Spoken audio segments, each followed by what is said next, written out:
कहने का ये मतलब है कि चैलेंजेस इतनी जल्दी आ रहे हैं कि आप जब तक पुराने चैलेंज को पकड़ने की कोशिश करते हो, नया चैलेंज सामने आ रहा है। इंफॉर्मेशन वॉरफेयर, जिस तरह से अफवाहें फैलाई जाती हैं, जैसे आपने सुना था ऑफ सिंदूर में बोला कराची पे अटैक कर दिया गया है, तो बहुत ऐसी खबरें आई थी जो हमें भी खबर लगती थी कहां से आई है, किसने किया है, हम ढूंढते रह जाते थे। आप लोगों ने जब भी टीवी में देखा होगा, आपने देखा होगा तीनों सेनाध्यक्ष जो थे उनके माथे पे कभी शिकन नहीं आई थी, हमेशा आपको मुस्कुराते थे। क्योंकि अगर हम मुस्कुरा रहे हैं तो देश की जनता को एक विश्वास है कि देश जो है वो सही हाथों पर है और जो होगा सही। जो भी उसका ऐसा आला था जो हमारे ऊपर अटैक कर सकता था, उसके ऊपर हमने जाके अटैक किया और उसके लिए चाहे हमें घर में घुस के मारने की जरूरत पड़ी, 100 किलोमीटर तक हम गए। आगे आने वाले दिन कैसे होंगे उसके लिए आप और हम किम कर्तव्य विमूढ़ हैं। हमें पता नहीं कल कैसे आने वाला है। ट्रंप जी आज क्या कर रहे हैं, मेरे ख्याल से ट्रंप जी को भी नहीं पता होगा कल क्या करने जा रहे हैं। तो कहने का ये मतलब है कि चैलेंजेस इतनी जल्दी आ रहे हैं कि आप जब तक पुराने चैलेंज को पकड़ने की कोशिश करते हो, नया चैलेंज सामने आ रहा है। और वही सुरक्षा चुनौतियां जो हैं हमारी सेना के सामने, चाहे वो सीमा पर, चाहे आतंकवाद हो, चाहे प्राकृतिक आपदा हो, या साइबर वॉरफेयर जो नया शुरू हुआ है, स्पेस वॉरफेयर, सैटेलाइट्स वगैरह जो नई चीजें शुरू हुई हैं, केमिकल, बायोलॉजिकल, रेडियोलॉजिकल जो नया शुरू हुआ है, और जो इंफॉर्मेशन वॉरफेयर, जिस तरह से अफवाहें फैलाई जाती हैं, जैसे आपने सुना था ऑफ सिंदूर में बोला कराची पे अटैक कर दिया गया है, तो बहुत ऐसी खबरें आई थी जो हमें भी खबर लगती थी कहां से आई है, किसने किया है, हम ढूंढते रह जाते थे। बट कहने का ये मतलब है कि इन सब चैलेंजेस के दायरे में जब आपको थल, नभ, जल और तीनों में काम करना है तो बहुत सारी चुनौतियां होती हैं। तो मैं आपको ऑफ सिंदूर से हमें क्या सबक मिला इसके बारे में कुछ बताना चाहूंगा। मैं मिलिट्री सबक के बारे में नहीं बताना चाहूंगा, मैं बताना चाहूंगा हमें जीवन में क्या सबक मिला उसमें। तो सबसे पहले जो ऑफ सिंदूर था वो दुश्मन पर विजय प्राप्त करने के अलावा संप्रभुता, अखंडता और शांति की पुनर्स्थापना के लिए।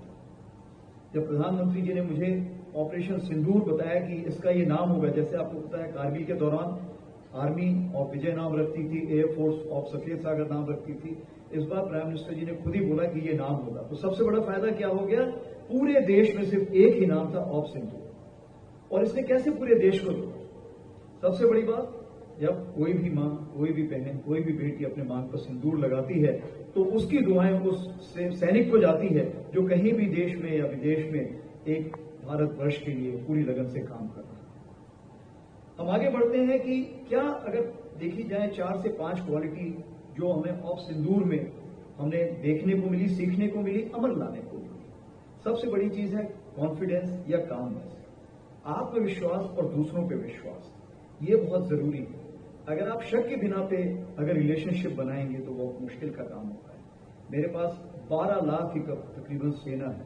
उसी प्रकार से जल सेना यानी नौसेना दिनेश त्रिपाठी जी के पास है। उसी प्रकार से मेरे बहुत ही क्लोज फ्रेंड जो मेरे कोर्समेट भी हैं, हम सन 81 से साथ में हैं, air chief marshal AP Singh, उनके पास भी अपनी एयरफोर्स है। तो हम तीनों को आपस में मिलकर काम करना था और हमारे एक दूसरे के सोच विचार पूरी तीनों सुनाव में जाना था। उसके लिए विश्वास बहुत जरूरी था। और इसमें सबसे बड़ी चीज यह है कि शांति प्रकट। आप लोगों ने जब भी टीवी में देखा होगा, आपने देखा होगा तीनों सेनाध्यक्ष जो थे उनके माथे पे कभी शिकन नहीं आई थी, हमेशा आपको मुस्कुराते हुए थे। क्यों? क्योंकि अगर हम मुस्कुरा रहे हैं तो देश की जनता को एक विश्वास है कि देश जो है वो सही हाथों पर है और जो होगा सही। तो मैंने 5 सी लिखे हुए हैं। तो पहला सी है कॉन्फिडेंस, काम। दूसरा हम आते हैं करेज पे, यानी साहस, दिलेरी और डर को काबू करना। जब हम भी ऐसी कोई लड़ाई लड़ते हैं तो उसमें रिस्क फैक्टर बहुत होता है। जब भी आप अटैक करते हैं या आपके ऊपर जब कोई किसी प्रकार की गोलाबारी आती है, आपको पता नहीं कि क्या होने वाला है, तो एक रिस्क होती है, पता नहीं आप कितने जवान खोएंगे, क्या कार्रवाई करेंगे, कितने सिविलियंस आप हैं। लेकिन ये रिस्क के बावजूद भी जो इस बार हमने कार्रवाई की उसमें हमने ये यकीन किया कि जो भी उसका ऐसा आला था जो हमारे ऊपर अटैक कर सकता था, उसके ऊपर हमने जाके अटैक किया और उसके लिए चाहे हमें घर में घुस के मारने की जरूरत पड़ी, 100 किलोमीटर तक हम गए।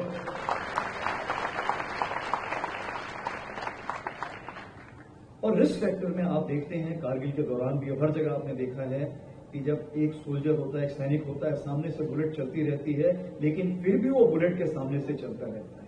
क्यों? कि मातृभूमि की तरफ जो उसका प्रेम है, अपने साथियों की तरफ जो प्रेम है, वो बहुत ही अटूट है। अभी हम तीसरे सी पर आते हैं, जिसको बोलते हैं क्लैरिटी। क्लैरिटी का ये मतलब होता है स्पष्टता। तो इस बार ऑपरेशन सिंदूर में सबसे बड़ी चीज ये थी कि जो हमारे पॉलिटिकल लीडर्स थे, उनके सोच विचार में बहुत क्लैरिटी, बहुत स्पष्टता थी, बहुत निर्देश अच्छे थे कि मैं आपको खुली छूट देता हूं। जब आपके प्रधानमंत्री जी आपको खुली छूट दे रहे हैं तो मतलब आप समझिए आपने जो भी कार्रवाई करना है, इतिहास में पहले कभी ऐसा नहीं हुआ है, भारत के इतिहास में क्या, विश्व के इतिहास में आज तक ऐसा नहीं हुआ।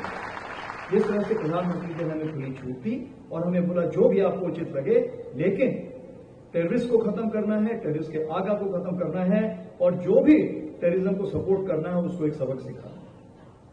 जब फौज को इतने अच्छे दिशा निर्देश मिलते हैं तो उसका सबसे बड़ा फायदा क्या होता है कि जब हम लोग अपने जवानों से बात करते हैं, अपने कमांडरों से बात करते हैं, तो उसी क्लैरिटी, उसी स्पष्टता के साथ हम हुक्म पास कर सकते हैं। तो इस ऑपरेशन सिंदूर में अगर एक वाद्य यंत्र को देखें, जैसे म्यूजिक के लिए लय में चलता है, साउंड वेव लय में चलती है, वैसे ही ये जो 88 घंटे की लड़ाई थी ये एक लय में चल रही थी, और सब एक साथ अपना वाद्य यंत्र बजा रहे थे और सब एक साथ कार्रवाई कर रहे थे।